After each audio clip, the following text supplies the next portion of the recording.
Good morning friends, মই হিৰঞ্জিত বাস্পৰ স্বাগতম জনাইছোঁ আপোনালোক সকলোকে পুনৰ এটা নতুন ইণ্টাৰেষ্টিং ভিডিঅ'লৈ। ফ্ৰেণ্ডছ, আজি আমি এই ভিডিঅ'টোত কথা পাতিম এটিএম কাৰ্ড, ডেবিট কাৰ্ড আৰু ক্ৰেডিট কাৰ্ডৰ বিষয়ে।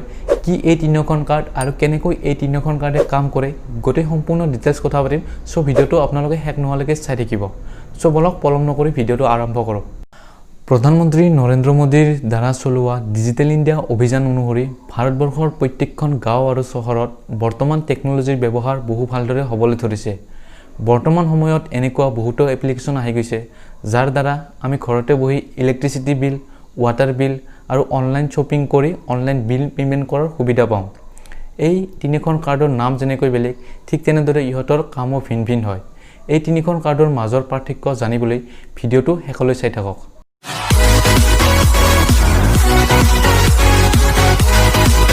এটিএম কাৰ্ডৰ সম্পূৰ্ণ নামটো হৈছে অট'মেটেড টেলাৰ মেচিন। এই কাৰ্ডখন আপোনালোকে বেংকৰ ফালৰ পৰা পাই যাব যদিহে আপোনালোকৰ তাত বেংক একাউণ্ট থাকে। এই কাৰ্ডৰ ব্যৱহাৰ আপোনালোকে অকল এটিএম মেচিনৰ পৰা টকা উলিয়াবৰ কাৰণেহে কৰিব পাৰিব আৰু এটা লিমিটলৈকেহে পাৰিব।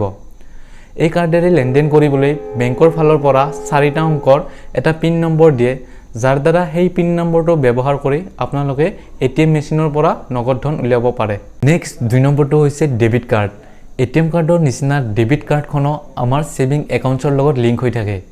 এটিএম কাৰ্ড আৰু ডেবিট কাৰ্ডৰ মাজৰ পাৰ্থক্যটো হৈছে ডেবিট কাৰ্ডৰ জৰিয়তে আপোনালোকে এটিএম মেচিনৰ পৰা নগদ ধন উলিয়াৰ উপৰিও এই কাৰ্ডখনৰ জৰিয়তে আপোনালোকে ইলেক্ট্ৰিচিটি বিল, ৱাটাৰ বিল, অনলাইন পে'মেণ্ট, ৰেষ্টুৰেণ্টৰ বিল ইত্যাদি পে'মেণ্ট কৰাৰ সুবিধা পায়।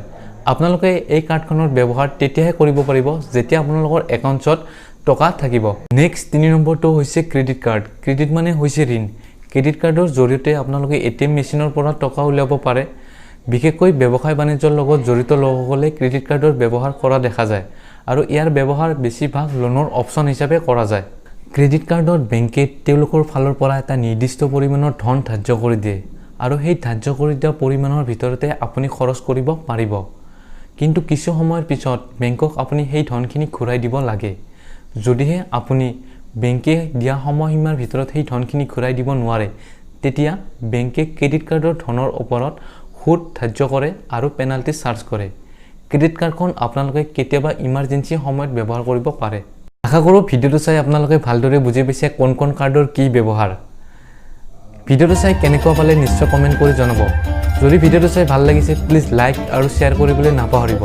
যদি আপোনালোক আমাৰ চেনেলটোলৈ প্ৰথমবাৰৰ বাবে আহিছে তেতিয়াহ'লে প্লিজ ছাবস্ক্ৰাইব কৰি বেল আইকনটো প্ৰেছ কৰি দিব, যাতে আমি আপোনালোকৰ বাবে এনেকুৱা নলেজেবল আৰু ইণ্টাৰেষ্টিং ভিডিঅ' লৈ থাকিব পাৰোঁ। ধন্যবাদ। জয় অসম।